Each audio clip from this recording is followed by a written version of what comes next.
Salve, caro alunos, tudo bem? Professor Leonardo aqui falando. Hoje nessa videoaula falaremos sobre análise de projetos de investimento, especificamente sobre a escolha entre dois projetos diferentes, analisando VPL, valor presente líquido, taxa interna de retorno e payback do projeto. Começamos então com a explicação do nosso case. Esse é um case da disciplina de Matemática Financeira do MBA em Gestão de Negócios Imobiliários. E aqui, em função do nosso tema, nós temos dois projetos para analisar a rentabilidade e a viabilidade. O projeto 1 é o investimento num complexo hoteleiro no Nordeste e o projeto 2 é a construção de um condomínio empresarial na região do Vale do Paraíba. Então, trabalhando um pouco com a questão dos nossos projetos, nós temos que escolher qual projeto é mais vantajoso, qual projeto é melhor, considerando que um fundo de investimento realizará a totalidade da construção. O fundo de investimento ele aportará 100% do capital e esse fundo possui custo de capital, custo de oportunidade, de 25% ao ano. Isso será muito relevante para nós depois que nós formos calcular o VPL. Então, começando com o nosso projeto 1, o complexo hoteleiro no Nordeste, a empresa A, que é a empresa responsável pela construção desse complexo, ela tem que defender esse investimento. Esse investimento ele custará 210 milhões no primeiro ano e 120 milhões no segundo. É exatamente isto que nós temos aqui no fluxo de caixa. Então, ano 1, um consumo de 210 milhões, no ano 2, um consumo de 120 milhões. Futuramente, no ano 3, 4, 5, 6, 7, 8, 9 e 10, nós temos uma geração líquida de caixa, nós temos aqui um fluxo positivo, que demonstra que o projeto começou a retornar, o projeto começou a gerar caixa para o seu investidor. Nós temos uma situação semelhante com o projeto 2, construção do condomínio empresarial. Esse projeto é defendido pela empresa B, e esse condomínio na região do Vale do Paraíba irá consumir no primeiro ano 50 milhões e no segundo ano 25 milhões. Novamente, é o que nós temos aqui na nossa análise do fluxo de caixa. Então, ano 1, consumo de 50 milhões, ano 2, consumo de 25 milhões, e nos demais anos nós temos aqui uma geração líquida, uma geração positiva de caixa, demonstrando também que esse projeto começa a retornar para seus investidores.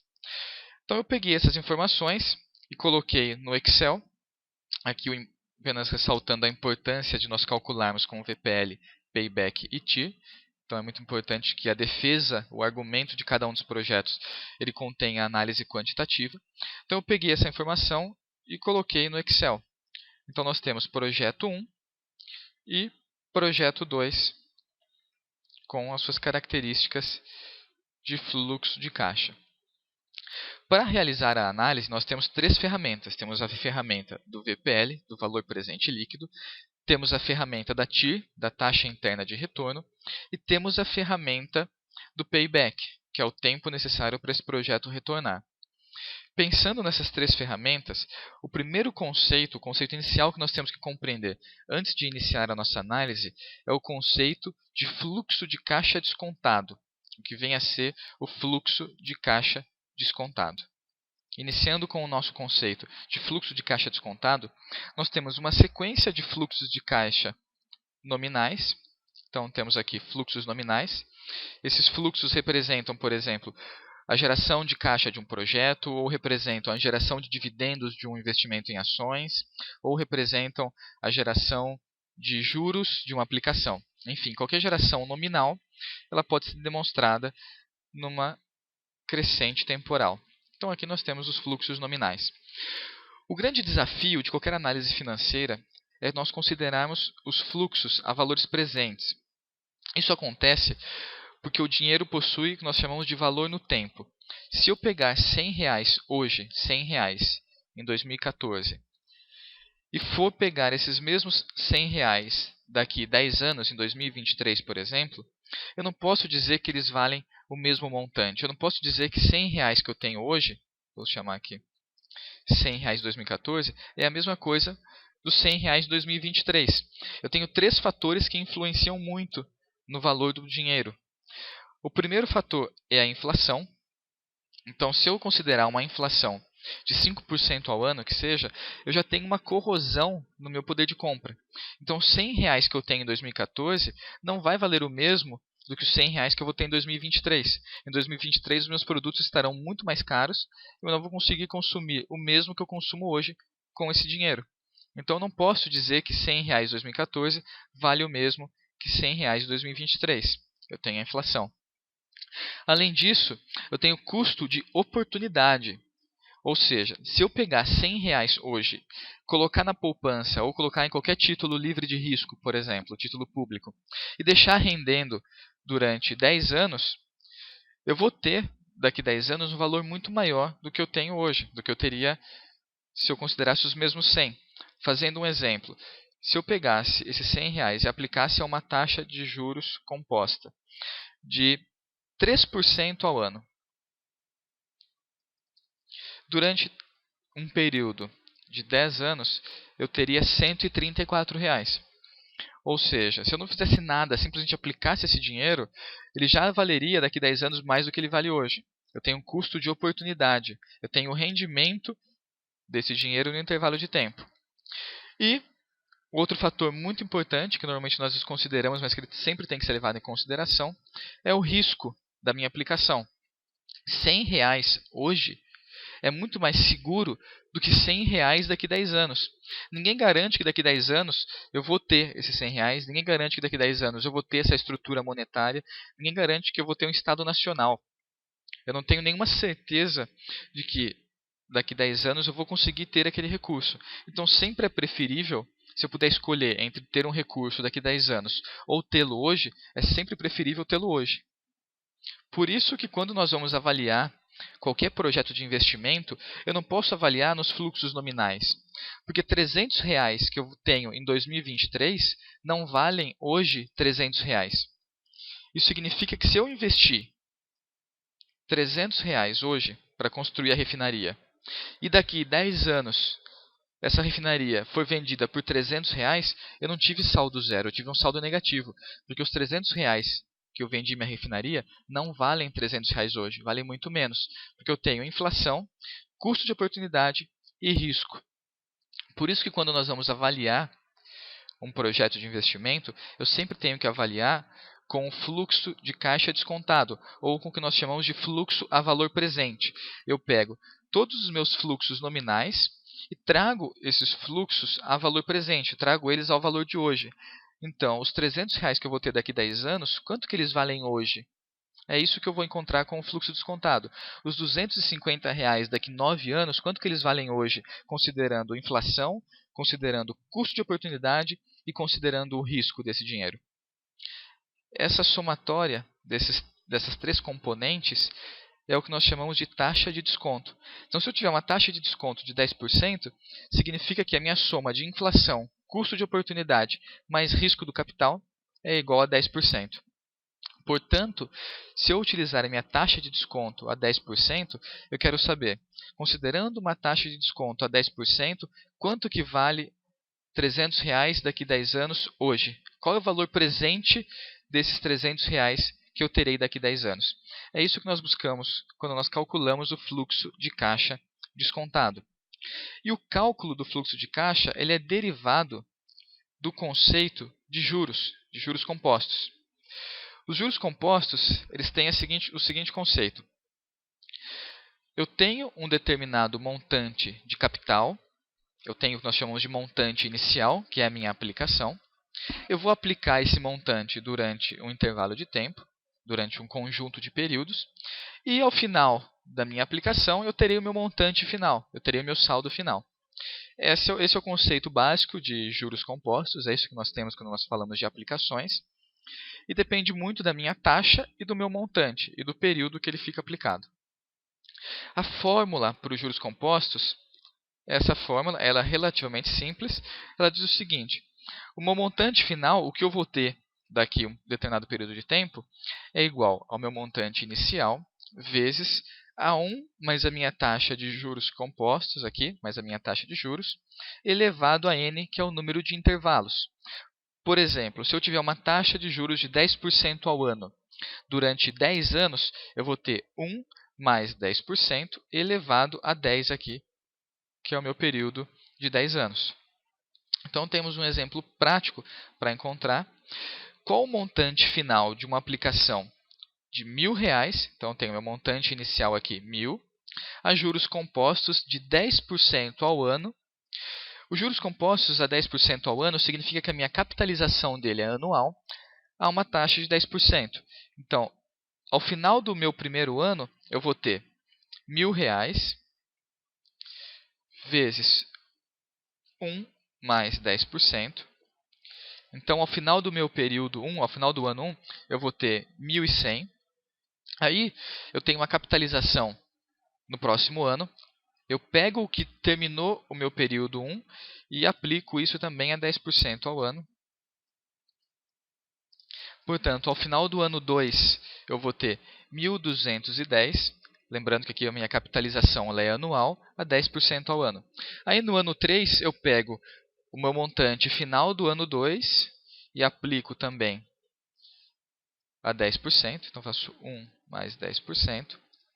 Isso dá 1.331. Então, esse é o conceito de juros compostos. Eu vou capitalizando a cada período, por isso que eles são compostos. O meu montante inicial de um período é igual ao montante final do período imediatamente anterior. O problema é que se eu for calcular período a período dessa forma, eu vou levar um tempo do cão. Para isso que nós temos essa fórmula. Se eu observar aqui, no ano 3 eu fiz ano 2 vezes 1 mais 10%, e no ano 1 eu fiz meu montante inicial vezes 1 mais 10%. Então, na verdade, no meu ano 3 eu fiz ano 1 vezes 1 mais 10% vezes 1 mais 10%. Então, eu posso fazer aqui meu montante inicial vezes 1 mais 10% vezes 1 mais 10% vezes 1 mais 10%. 1.331. Então, ao final de 3 anos, eu capitalizei 3 vezes o meu montante inicial. É esse o conceito que está por trás dos juros compostos, e eu posso notar isso de forma diferente. Eu posso, considerando a notação exponencial, elevar isso ao cubo, à terceira potência. Também dá o mesmo resultado. Então, o nosso conceito, a nossa fórmula de juros compostos, ela tem essa notação. Esse é o conceito que está por trás. Eu vou capitalizando os meus juros ao longo de cada período. Portanto, se eu tenho um montante de R$1.000 a juros compostos de 10% ao ano durante 5 anos, eu vou fazer R$1.000, meu montante inicial, vezes 1 mais minha taxa de juros, 10%, elevado à quinta potência. São 5 anos capitalizados. Capitalizo o ano 1, capitalizo o ano 2 e assim por diante. Se eu fizer aqui essa conta, eu tenho 1.610,51. Ou seja, se eu aplicar o meu capital de R$1.000 durante 5 anos a uma taxa de 10% ao ano de forma composta, eu terei, ao final do meu quinto ano, R$1.610,51. É isso que nós calculamos nos juros compostos, e é exatamente o inverso disso que nós fazemos quando descontamos um fluxo de caixa. O fluxo de caixa, ele diz o seguinte, o fluxo de caixa descontado: eu tenho meu montante final, eu quero saber meu montante inicial. Ou seja, eu tenho que daqui 10 anos o meu montante final é igual a 300. Eu quero saber quanto que ele vale hoje. Eu quero fazer o processo inverso, eu quero encontrar o meu montante inicial. Então, quando eu vou descontar um fluxo de caixa, eu parto do pressuposto de que o fluxo nominal é o meu montante final da minha taxa de juros compostas, por exemplo, e eu quero encontrar o meu montante inicial.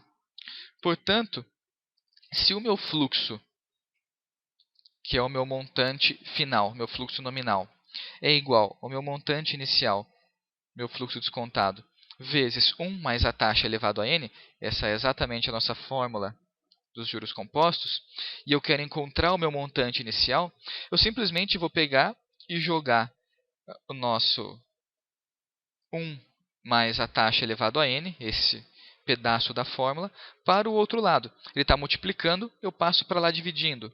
Ou, melhor dizendo, se ele está multiplicando, eu vou dividir os dois membros por 1 mais a taxa elevado a n. Assim, se eu reorganizar a minha fórmula, eu tenho que o meu montante inicial, o meu fluxo descontado, é igual ao meu montante final, meu fluxo nominal, dividido por 1 mais a taxa elevado a n. Portanto, meu fluxo descontado, o meu fluxo a valor presente, é igual ao meu fluxo nominal do período n, dividido por 1 mais a taxa elevado a n. Se eu quero, então, encontrar, por exemplo, qual é o meu fluxo descontado, qual é o fluxo a valor presente do meu ano 10, se eu tiver uma taxa de desconto de 10% ao ano, eu vou fazer o processo inverso. Eu vou pegar o meu fluxo nominal, o meu montante final, dividir por 1 mais a taxa, vou referenciar ela aqui, elevado ao meu número de períodos. São 10 anos. Encontrei o meu fluxo a valor presente. Eu tenho, portanto, que daqui 10 anos, R$300 valem hoje R$150. Significa que entre eu ter R$115 hoje ou ter R$300 daqui a 10 anos, eu tenho, financeiramente falando, o mesmo valor. Porque esses R$115 já consideraram inflação, custo de oportunidade e risco desse dinheiro. Então, se alguém chegar e falar, se eu for te dar R$300 daqui a 10 anos, quanto que isso vale hoje? Isso vale hoje R$115,63. A mesma coisa eu posso fazer para o meu 250. R$250 daqui a 9 anos valem hoje, eu vou descontar esse fluxo, R$106. Então, se alguém te oferecer R$250 daqui a 9 anos, é o mesmo que você ter hoje R$106,02. É esse o procedimento que nós fazemos quando nós descontamos o fluxo de caixa. Então, eu vou descontar aqui todos os meus fluxos. Aqui eu elevo a 8ª potência, porque são 8 períodos, e vou fazer o mesmo para todos. Por exemplo, 2015, vou descontar isso a 1 mais 10%, elevado a 2, meu segundo período. Algumas pessoas vão calcular esse fluxo descontado na calculadora HP12C e vão encontrar um valor diferente. Normalmente eles me perguntam, pô, professor Leonardo, eu fiz no Excel, deu um valor, eu fiz na HP12C, deu outro valor. A pergunta para isso, ou melhor, a resposta para isso acontece com o conceito de fluxo descontado do Excel e da HP12C. Aqui, se os senhores observarem, nós estamos trabalhando com fluxos anuais. Então, eu tenho 2014, R$100, eu tenho 2015, R$100. O problema é que eu não informei aqui se esses R$100 aconteceram em janeiro ou em dezembro. E janeiro e dezembro, a diferença entre janeiro e dezembro é de um ano. Então, se eu tenho uma taxa de desconto de 10% ao ano, é muito importante saber se aconteceu em janeiro ou em dezembro. É o conceito de início ou fim de período. Porque se eu tiver um fluxo de caixa no início do período, ou seja, se eu tiver um fluxo de caixa de R$100 em 2014, por exemplo, o meu fluxo descontado vai ser igual ao meu fluxo nominal. Portanto, ter R$100 hoje é a mesma coisa que ter hoje ter R$100. Então, se eu falar R$100 hoje vale quanto hoje? R$100. Porque eu estou considerando aqui 2014 meu início de período. Mas se eu estou em janeiro e falo quanto que vale ter R$100 no dia 31 de dezembro, já me passou um ano. Portanto, ter R$100 em 2014 não vale 100. Vai valer agora 1 mais 10% elevado a 1. Eu desconto, inclusive, o meu fluxo daquele ano, porque esse fluxo ele aconteceu no fim do período. Então, a pergunta que fica quando nós avaliamos pelo HP12C ou pelo Excel e observamos diferença é que o Excel considera fluxo de fim de período. Então, se eu colocar aqui, por exemplo, o VPL, colocar taxa e valor, os senhores vão observar que ele desconta o meu fluxo. Ele fez o desconto do meu fluxo como se esses R$100 acontecessem em dezembro e eu estivesse buscando a informação para janeiro. Ele considera o fluxo de fim de período. Então, eu tenho R$100 em dezembro, estou fazendo a análise em janeiro Já se passou um ano, portanto eu tenho que descontar inclusive o meu fluxo de caixa nominal do ano de 2014. A HP12C ela considera o fluxo do ano como início de período. Portanto, ela sempre vai considerar o meu fluxo descontado do meu ano corrente como sendo o mesmo fluxo nominal. E aí, no caso, aqui ela vai considerar o 2015 como sendo um período e não dois. Ela vai considerar o 2016 como sendo dois períodos e não três. E assim por diante. Então, essa é a diferença entre o Excel e a HP12C. Isso não é tão relevante quando nós vamos calcular com prazos muito longos, mas isso se torna relevante quando nós vamos comparar projetos de 5 anos de duração ou 3 anos de duração. Aí a diferença é significativa e é muito importante sabermos se nós estamos trabalhando com fluxo de início de período ou com fluxo de fim de período. Para o nosso exercício, nós trabalharemos com fluxos de fim de período para facilitar as contas. Portanto, aqui eu vou descontar inclusive o meu primeiro ano. Aqui, 2015, eu desconto como sendo dois períodos. E assim por diante. Eu vou fazer o desconto para todos. Aqui eu copiei a fórmula do Excel. E só tenho que ajustar o meu expoente para todas as fórmulas. Não vou fazer isso aqui, porque isso era só um exemplo para nós compreendermos como nós calculamos o fluxo de caixa descontado e o conceito que está por trás do fluxo de caixa descontado. Assim, compreendido nosso conceito de fluxo de caixa descontado, nós já podemos começar a calcular o nosso VPL, o nosso payback e a nossa taxa interna de retorno. O primeiro passo para fazermos a nossa análise é descontar os nossos fluxos de caixa. Lembrem-se que, se nós estamos trabalhando com fluxo de caixa em finanças, eu não posso dizer que daqui a 10 anos o meu fluxo nominal de 250 milhões valem hoje 250 milhões. Eu tenho que descontá-lo. Sendo assim, nosso primeiro passo é descontar cada um dos nossos fluxos de caixa nominais. Então, eu vou descontar o nosso primeiro fluxo, lembrando que eu estou considerando um fluxo de fim de período, portanto, eu vou descontar inclusive meu fluxo inicial. Aqui eu vou travar a nossa célula para que ele sempre pegue esse fluxo. E eu vou elevar, aqui eu elevaria a primeira potência, aqui eu vou elevar a segunda potência. Para facilitar, em vez de eu ter que ficar digitando cada uma das potências, eu vou pegar o meu elevado e vou referenciar ao ano, de forma que a hora que eu arrastar essa fórmula, o Excel já calcula de forma automática. Aqui ele pegou o meu fluxo nominal, dividiu por 1 mais a minha taxa, elevado a 6, que é o meu ano. Então ele fez o cálculo normalmente para todos os fluxos descontados. Então, descontamos todos os fluxos, eu já consigo fazer o cálculo do VPL, do valor presente líquido. Lembrando que o VPL, ou valor presente líquido, nada mais é do que a soma de todos os meus fluxos descontados do meu projeto. Por isso que chama valor presente líquido, porque é todos os meus fluxos a valor presente de forma líquida, ou seja, somados. Portanto, o VPL do meu projeto, nesse caso, é de 38 milhões. Eu tenho um VPL positivo, é um projeto viável. É um projeto bom, vale a pena. Consegui encontrar o meu fluxo descontado, consegui encontrar meu VPL, eu já tenho um primeiro parecer de investimento sobre o projeto 1. A nossa próxima ferramenta de análise é a ferramenta do payback, ou a ferramenta do tempo de retorno.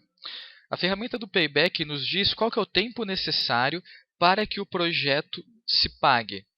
Ou seja, qual é o tempo necessário para que a soma dos meus fluxos se torne positiva. Por exemplo, eu vou já realizar o exemplo no nosso caso, no nosso projeto 1.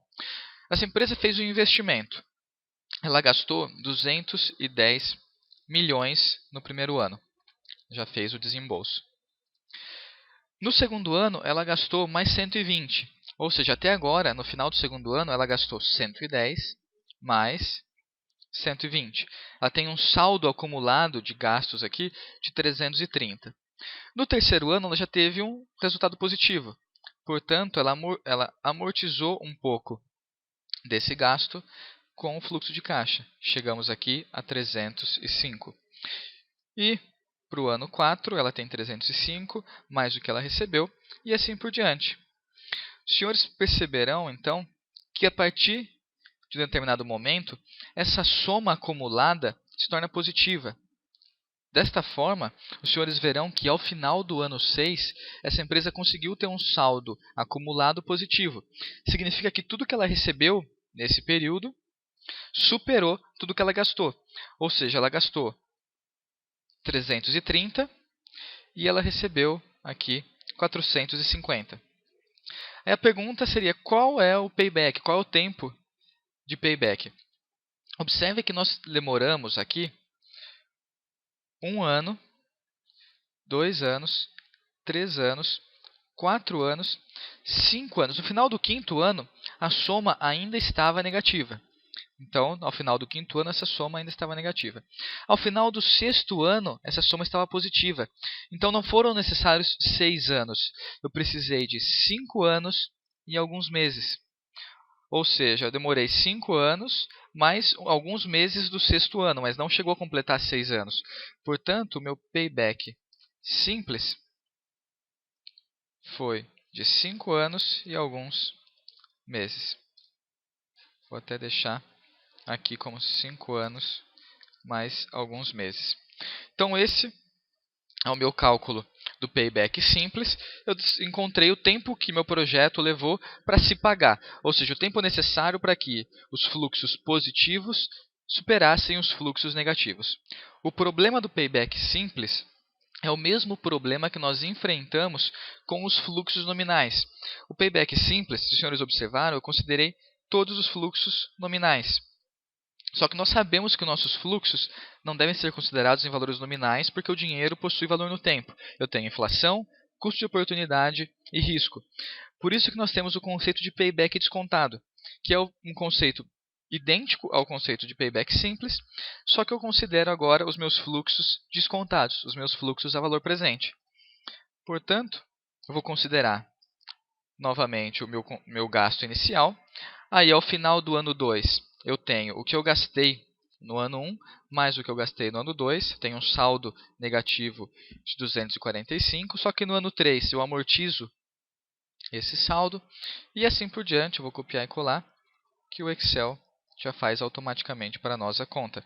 Então, eu pego o saldo anterior e acrescento com o meu fluxo daquele período. E observem que agora a nossa transição aconteceu na passagem do ano 8 para o ano 9. Eu demorei, então, 1, 2, 3, 4, 5, 6, 7, 8 anos e alguns meses para que o meu payback descontado acontecesse.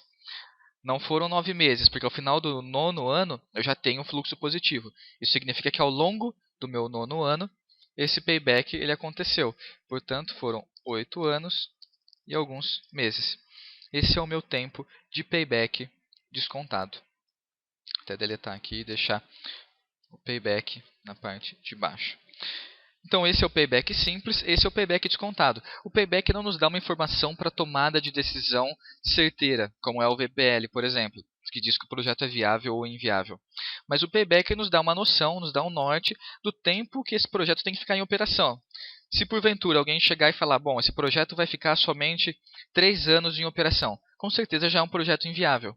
Nem precisa calcular o VPL disso, e nós já sabemos que o payback descontado leva 8 anos e alguns meses.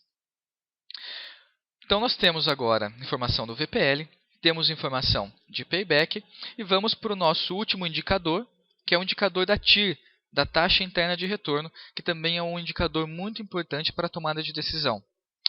A TIR, o conceito dela é qual a taxa de desconto que nós temos que utilizar para que o VPL fique igual a zero.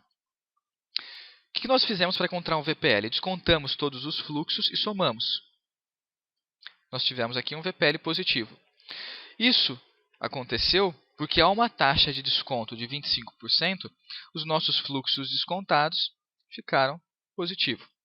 Se porventura eu subisse essa taxa de desconto, supor que fosse 26%, observe que meu VPL caiu.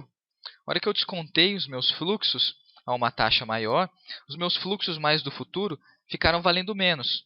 Como o expoente do denominador, quanto maior o período se torna maior, meu fluxo fica menor. Se eu subir minha taxa de desconto, novamente eu vou reduzir meu VPL. E aí eu vou subindo essa taxa até a hora que eu observo que meu VPL fique igual a zero. Se eu chegar para 29, meu VPL ficou negativo. Então eu sei que minha TIR, minha taxa interna, está entre 20. Aumentar as casas decimais. Está entre 28 e 29 e é exatamente, por sorte, eu acertei 28,5. Então o conceito de TIR, de taxa interna de retorno, é a taxa de desconto que nós temos que utilizar na fórmula do VPL. Essa é a fórmula do VPL, é a fórmula formal do cálculo do VPL. Ela é uma fórmula que a princípio parece complexa, mas ela não é. Ela simplesmente nos diz que o VPL é a soma, ou seja, a somatória, de todos os nossos fluxos nominais descontados. Ou seja, o VPL é a soma de todos os nossos fluxos descontados, os nossos fluxos a valor presente. Portanto, a TIR é a taxa de desconto que faz com que o meu VPL fique igual a zero. Assim, se eu tenho um VPL positivo, essa taxa de desconto não é minha taxa interna de retorno. E eu vou utilizando tentativa e erro, ou vou utilizando o software para encontrar a minha taxa. Nesse exemplo que eu dei, 35% dá um VPL igual a zero. Portanto, essa é a minha taxa interna de retorno. 35% é a taxa interna de retorno do meu projeto. Esse é o cálculo da TIR. No nosso exemplo, nós tivemos aqui 28,5 nos deu um VPL igual a zero. Se eu somar todos os meus fluxos descontados, eles ficaram com a soma igual a zero. Meu VPL é igual a zero. Para encontrar a TIR, nós temos duas formas. Ou eu faço por tentativa e erro, vou colocando aqui a minha taxa de desconto, somando para encontrar um VPL igual a zero. Ou eu uso a fórmula da TIR, que tanto o Excel quanto o HP12C nos fornecem. É só digitar TIR, colocar os nossos fluxos nominais, isso é importante, porque ele automaticamente já vai descontar esses fluxos a uma determinada taxa. E nós encontraremos aqui exatamente 28,548. Essa é a nossa TIR, a nossa taxa interna de retorno. A TIR ela é muito importante porque ela nos dá uma noção do retorno daquele projeto. Eu consigo comparar agora esse projeto com outros ativos. Eu posso comparar esse projeto com um título de renda fixa. Eu posso comparar esse projeto com outros projetos. Eu posso comparar esse projeto com o retorno de uma ação. Se eu der uma ação que retorna 2% ao ano, obviamente esse projeto é melhor, porque ele retorna 28,54% ao ano. Então a TIR ela não nos dá uma viabilidade como o VPL. Na TIR eu tenho simplesmente um número, um percentual de retorno, que eu tenho que comparar com outros projetos ou com outros ativos. Se eu colocar aqui que a taxa DI nossa está mais ou menos 10,8% ao ano.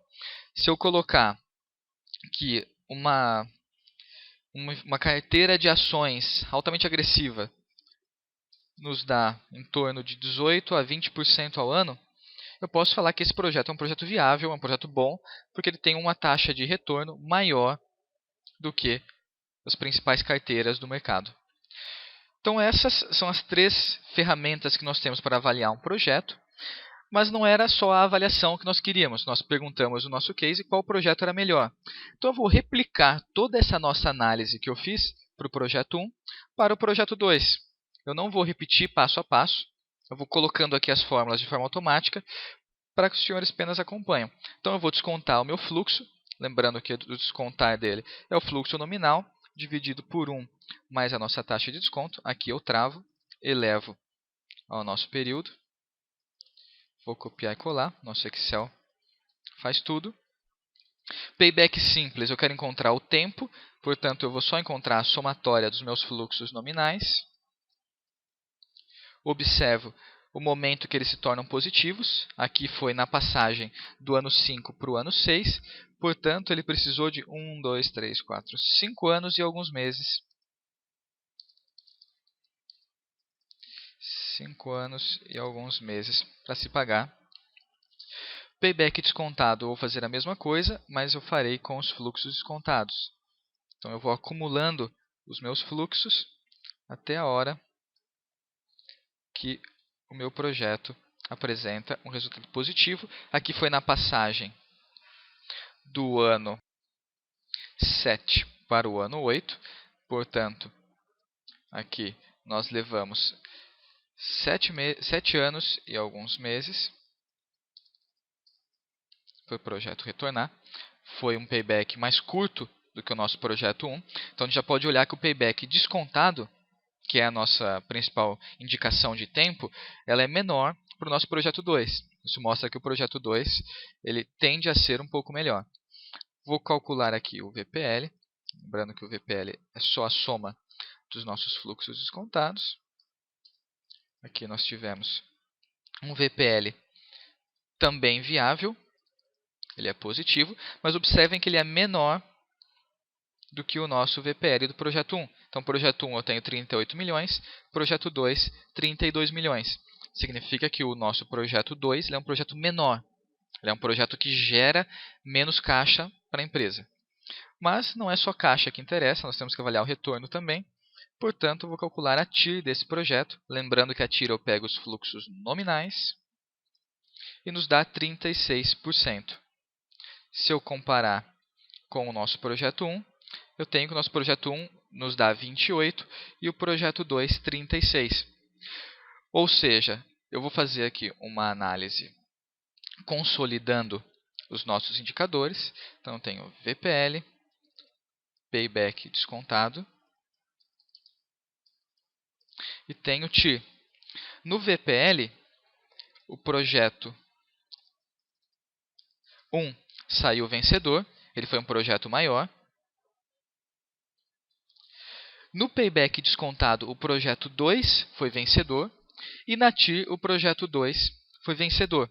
Isso aconteceu de forma proposital, eu coloquei os dados para que isso acontecesse, porque agora vem a argumentação dos senhores. O projeto 1 ele é um projeto maior, ele gera mais caixa, só que ele é um projeto menos rentável. O projeto 2 ele é um projeto menor, ele gera menos caixa para aquela empresa, só que ao mesmo tempo ele precisa de menos investimento. Ele é um projeto com uma taxa interna de retorno maior. Então, com essas informações, os senhores já estão aptos a continuarem com as argumentações, defendendo o projeto 1 ou defendendo o projeto 2. Lembrem-se que não apenas a análise quantitativa, ou seja, a análise numérica, é relevante. Nós temos também que levar em consideração perspectiva de mercado, crescimento do setor, perspectiva de cliente, cadeia de distribuição, modelo de negócio. Temos diversas outras ferramentas que devem ser utilizadas para fazer a análise de viabilidade. Mas aqui, com essas 3 ferramentas, os senhores já podem nos dar um parecer sobre a viabilidade e a perspectiva de cada um dos projetos. Então é isso, espero que tenham gostado. Se gostaram do vídeo, deem um curtir, isso ajuda muito a espalhar para que outras pessoas possam também visualizar e aproveitarem o conteúdo. E bons estudos. Se tiverem alguma dúvida, contem comigo. Grande abraço.